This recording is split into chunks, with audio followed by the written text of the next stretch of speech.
Clamp it on one of the microphones. Yeah, we can't have all the microphones here when we need it. That's okay. Give me the cube. I gotta turn that off. Okay. 1 minute. What? Oh, the cube? I gotta turn the cube off. Now let's hold up our pictures. Without blocking everybody. 30 seconds. All right. Testing. Good. You're good. You're good. Down low. Thank you. And how Watch. about on Can this you side? fix your light's like in the shot? Yep, you're good. Okay. All right. So, thank you all for coming. And I want to thank my colleagues behind me here, and I want to particularly thank Senators Murray and Duckworth and Booker for their relenting work on IVF and women's reproductive health care. Today, Republicans will be called to answer a simple question. Do you support American families' access to in vitro fertilization or not? Again, here's what we're asking our Republican friends. Do you support American families' access to in vitro fertilization or not? For many Americans, starting a family is one of the greatest joys there is. Yet millions of Americans struggle with the defeating battle of infertility every single year. Sadly, as we've learned this year, access to IVF can no longer be taken for granted. From the moment the MAGA Supreme Court eliminated Roe, the hard right made clear that they'd keep going. In Alabama this year, we saw just how vulnerable IVF has become as the next target of ultra-conservatives. Since then, we've seen Republicans tie themselves in knots over their support for IVF, claiming they support access to IVF, support insurance paying for IVF treatments, support helping families pay for IVF. And then, when the rubber hits the road, they vote no. Because here's the secret. Republicans want people to think they support IVF because they know how unpopular that position is. They want to keep their true agenda hidden from the public. But look at conservative groups like the Heritage Foundation and some of the main groups that led the charge to strike down Roe. They speak plainly and clearly, saying IVF is their next target. There are groups of these are the groups Republicans listen to. These are the groups who set their agenda. They want to insert government into IVF decisions and tell a woman and her doctor what she can and cannot do when it comes to IVF. If Republicans get their way, the IVF services that so many families depend on are very much at risk. This is Kate Farley and her beautiful family from, I'll hold it on this side. Okay, great.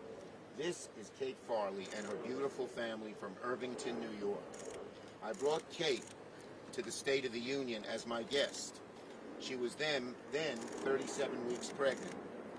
Now, she has become a mother to her second child, thanks to the scientific miracle of IVF. Kate and her family. Look at this beautiful family. Look at that beautiful baby. All because of IVF.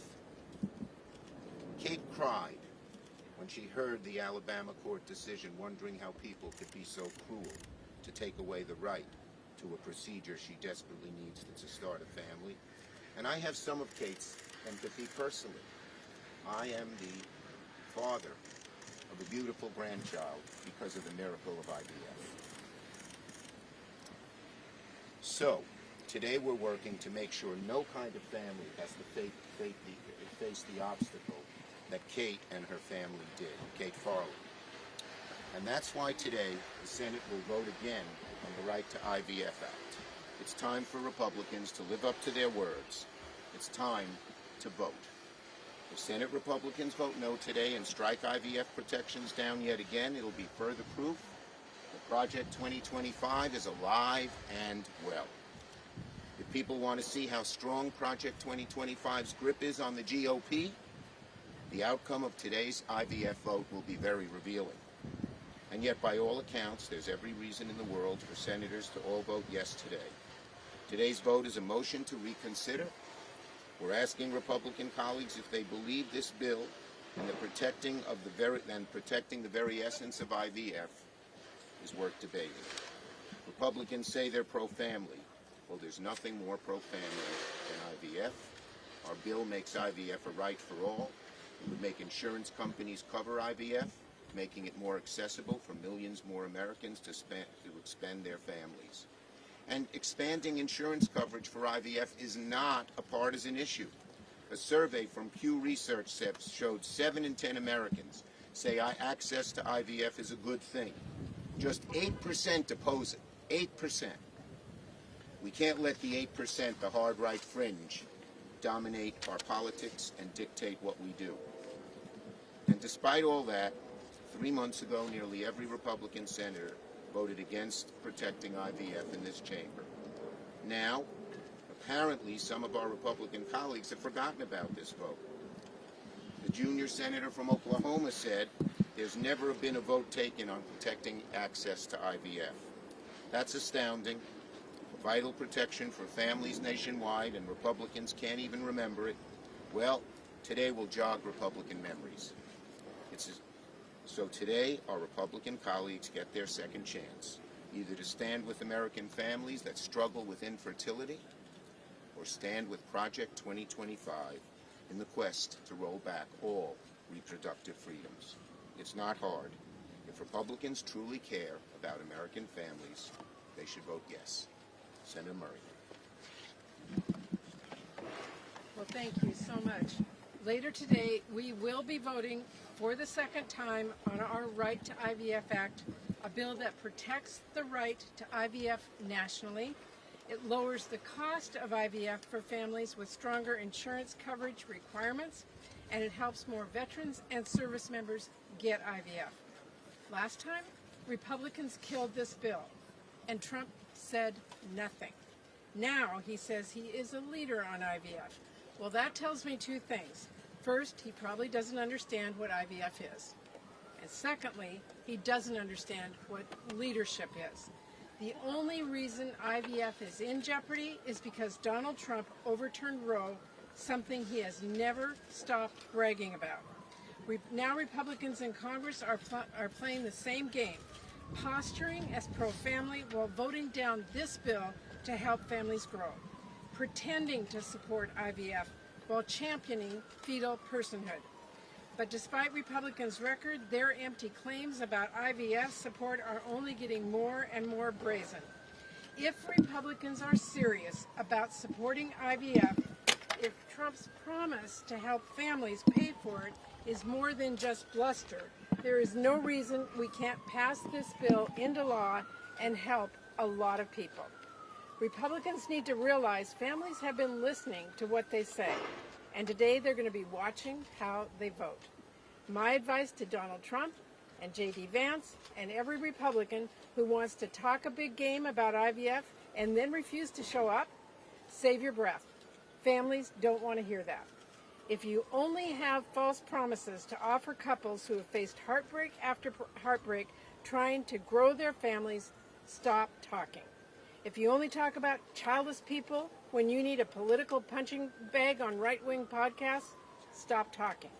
If you are only willing to say you support IVF, but you're not willing to vote for it, and you aren't even willing to disavow fetal personhood, stop talking. Because for Donald Trump, this may just be another empty promise that he can break, but to our families, this is really personal. It is months of trying and trying. It is hundreds of thousands of dollars. It is hope and heartbreak. It is their whole world. It is their whole family's future that you're toying with. Women who struggle to have kids don't deserve to be someone's political punching bag. They do not deserve to be yanked around by politicians who, when push comes to shove, won't actually vote to help them. You can bet those families are going to be watching today, and you're going to bet they remember who actually showed up. With that, I'm proud to turn it over to Tammy, who knows this issue better than any of us. Will you hold my family?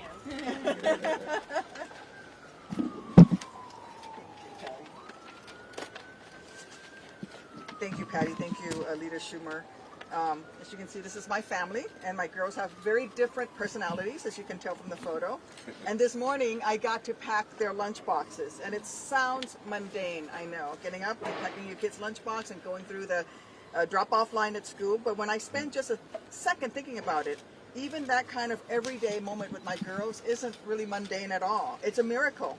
Because after 10 years of struggling with infertility, after being wounded in combat, I was only able to have my girls through the miracle of IVF. The only reason there was PB&Js for me to make this morning, and the only reason there is tiny sneakers for me to Velcro, is because after I came home from war, I had the freedom to seek the health care I needed to make my dream of going from Tammy to Mommy a reality. But now, thanks to Donald Trump, that right to get reproductive care is at risk for millions of women across this great nation. Look, I doubt that Donald Trump even knows what the acronym IVF stands for. Heck, I'm not even sure half the time that he can spell IVF. But, you know, despite the incoherent, delusional, and frankly embarrassing ramblings that came out of his mouth last week, he is the reason that IVF is at risk in the first place. He's like a bank robber who steals cash out of the till and flees the scene. Then he expects a reward for calling the police to report that there had been a crime. So while it may now be convenient for him to claim that his support of IVF is as huge as the made-up crowd sizes at his rallies, we know the truth. He is to blame. He and every other Republican who cares more about staying good with Trump than about doing good for the American people that they are supposedly serving. Women in this country have been through enough. What women don't need is a man who was found liable for sexual abuse controlling what we can or cannot do with our bodies. What we don't need are politicians who have sworn fealty to a convicted felon treating us like we are the criminals. Listen, I'm sure that some of my Republican colleagues are going to run to the nearest camera to claim that their actions have simply been misunderstood. Well, to those colleagues, I say that today's vote is your chance to put your vote where your mouth is, to prove that you believe that every woman in this country deserves the chance to be called mommy without also being called a criminal. Because look, when I went to war to defend this nation's rights and freedoms, I expected that those freedoms to remain when I returned. And I did it because I believe so deeply in the importance of that mission. I'm not asking Republicans to head into combat to show that they care deeply too. I'm not asking them to do anything difficult at all, really. All I'm asking of them is to simply support this bill that could represent millions of women's only chance of starting a family. All I'm asking of them is to vote in a way that reflects the position they claim to have when they're spouting talking points on cable news. With that, I'll hand it over to my good friend, Senator Booker.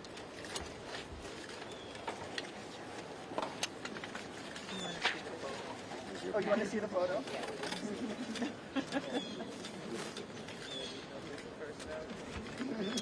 So this press conference should not be necessary. We should not have to be here. Unfortunately, Donald Trump's Supreme Court has thrown so many of the fundamental rights of Americans into crisis. We've seen reproductive care. We've seen marriage equality. We have seen so many of the things from workers' rights to civil rights that we've relied on literally for a generation now force us to show more strength in our activism to defend those fundamental rights. I'm grateful for Leader Schumer in securing some key rights, like us moving as a Congress to secure marriage equality in our country despite Donald Trump's Supreme Court putting it in jeopardy. I'm grateful for the leadership of the Senate that has, again, pushed to secure access to abortion care on the floor for a vote to see where people stand. And here we are yet again, just as we were with marriage equality or abortion rights, where the overwhelming majority of Americans support an issue, support a right that the Supreme Court has put in jeopardy, that Donald Trump's Supreme Court has put in jeopardy. We are in a nation where it is not controversial that parents should have access to reproductive care. We have an infertility crisis both here in America and globally, with 1 in 6 families facing infertility. We see families that are religious, families that are not, families in red states, families in blue states, Republicans independents and Democrats all believe that we should be securing the right to IVF and believe we should be expanding it for military families who are willing to do the ultimate sacrifice for their country but shouldn't have to sacrifice pathways to being parents. And so today is a sad day that we have to stand here and put a common sense bill on the floor only to watch Republicans strain to find excuses not to vote for what over 70% of Americans want. This is not about politics, it's about people. It's about people over politics, and literally, with my colleagues behind them, it's putting the people before the politicians. Look at these families' faces. Look at their joy. Look at their happiness. Look at their glee that they have what is called the great miracle of having children. Literally, in the Jewish faith, the birth of a child is considered to be the renewal of hope for the world. And so this is about hope. It is about love. It is about ensuring that we as a nation are what we say we are, a place with liberty and justice, a place where we really can be about the pursuit of perhaps the greatest happiness there is. I want to just thank the extraordinary leadership of the two women on my left. I've listened to Tammy's story in countless interviews now that we've done together, her sharing her personal pain. I've seen the steadfast, indefatigable leadership of Patty. I want to thank Rosa DeLaura for working with me for years now on expanding access for people through public and private insurance. I am telling you, we are on the right side of history, and we will not stop fighting until those ideals of life, liberty, and the pursuit of happiness are achievable for all families. Great job. Thank you, everybody. We're just going to ask everybody if you guys can all take like 4 steps backwards so we can get a full photo of the stills. That was great. These pictures are so beautiful.